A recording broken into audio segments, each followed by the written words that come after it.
Tapos na ang meeting. Lahat ng lingkod ng Mama Guada. Congra, yung mga concern niyo po ha, sa 27 natin pag-uusapan. Hi! Palit tayo ng surf, diba? Ay, ikaw magsaserve. Don't forget. Oh, no! Hi! Hi! Nani, nani.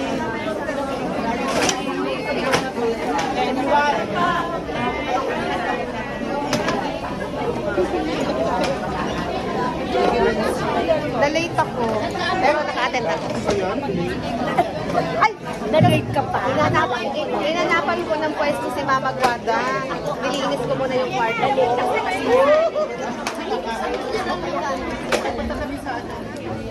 Ay, sorry. Uy, Jesus! Hi! Hi! Ano? Hello. Kailangan tayo pwede tayo mag-usap next week para kumakita. Hi sis, na-late ako sa meeting. Bakit nga ba?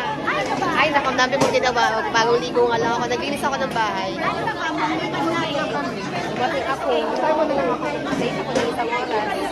Abangan ko na lang yung minutes. Cellphone tayo. Ay, selfie. Ito po, magkasama na naman kami dalawa ni Sister Michelle. Kami po ay nakapag-meeting na po sa Combre kanina.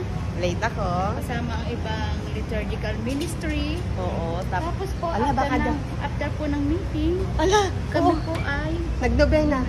Uuwi na nga ako. Tapos, ano ako dito. Oo nga. Malalak ako dito. Oo nga, bilisan mo na. Boto mo na ba sis? Oo nga. Simsa malalak yan dyan eh. Bye-bye, bye-bye, bye-bye. Uwi na nga ako kasi matatakpan yung yung kotse ko. Hindi ako makakadaan. Oh my God.